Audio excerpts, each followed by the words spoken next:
What's up, you guys? It's Steve Casillas, your favorite realtor here in IE. Today I got my partner in crime here, Adrian. He is a mortgage loan originator, and I thought it was important to bring him out here because it's important you get your money right. So I'm gonna let him introduce himself. Thank you, Steve. Hi, everybody. I am Adrian Barraza with First Choice Home Loans. Thanks for having me. So let's go ahead and get right into the questions. Is now a good time to buy, and how can I time the market? Well, Steve, I would never advise anybody to try to time the purchase. When you're ready to buy, that's the time to do it. And in terms of the current market, prices are projected to increase throughout this year, so are rates. So if you're interested or thinking about buying, now is the time to lock in the rate and the price before it goes up. Okay, so where are rates currently at right now? Well, rates on the national average, they are in the 5% range now, but really don't let that I hope buyers don't feel deterred, because just because that's what the average is doesn't mean that's what the buyer's going to qualify for. Okay. Yeah. So we're looking at an average rate of 5.5 for like nationwide. And what kind of appreciation, or what are we looking at? Because you're telling me to buy now versus waiting a year. So if I wait a year, where are rates anticipated to be? Well, you can see rates at least 1% higher by the end of this year, and projections from Zillow, for example, in terms of prices, it's going to be 14% higher by March of 2023. So it will be harder to buy. Well, I think that definitely affects like affordability. Yes. So you might actually not even be able to afford a house if rates are 1% higher, and then prices have also appreciated. Okay, so if now's the time, might be a good time to buy now. Second question: how can somebody put themselves in the best position to purchase a home? Well, Steve, I think the first thing I would recommend is to make sure that your credit score is sufficient. You can get a home loan with relatively low credit scores, but you're just going to get the higher rates. You're going to pay more in interest over the years. And my advice is check your credit score, go online, there's free reports, and that way you are informed of your current situation and how you can make it better. That's number one. Number two is take a look at the numbers. You bring in an X number of dollars per month, let's say $10,000 a month. You generally are not going to be able to qualify for a loan if your monthly credit obligations exceed 50%. So if you factor in all of your credit line, the minimum payments for your credit lines, automobile loans, things like that, and your mortgage payment, if you're under 50%, then I would say you're a great candidate for a home loan. Okay, so what I'm hearing is if you want to purchase a home, you want to have as least liabilities as possible.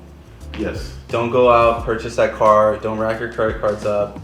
And then also I've heard of lenders having some sort of system where if somebody comes to you, you can tell them what credit cards to pay down and how much, right, to raise scores. Right. If I'm not mistaken.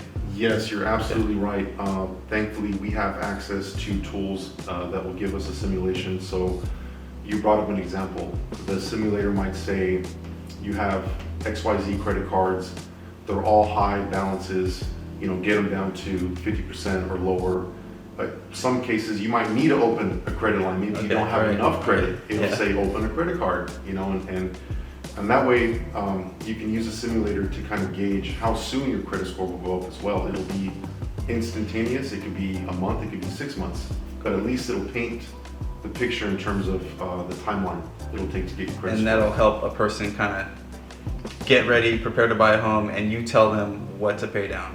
Okay, that makes sense. Yeah, saving the down payment and closing costs is probably the last bit, last piece of the puzzle, because you do need to have the down. It can be as low as 3%, 3.5%. Okay. And not only that, but there are closing costs. So will low credit score actually prevent somebody from buying a home? I would say as long as you have a 580, and some might say that is a low score. Yeah. I think it's just about perspective. So 580 is the baseline. You got to have a 580 to get an FHA loan. That's the bottom line. Conventional, 620.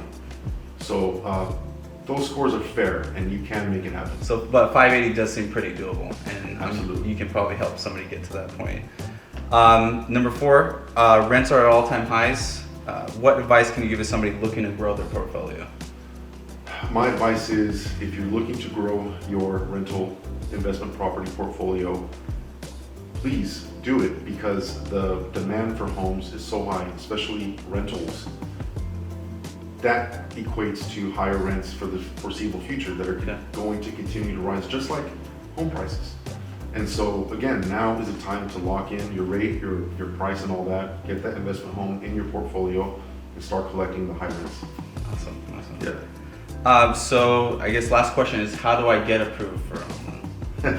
Contact your neighborhood loan originator.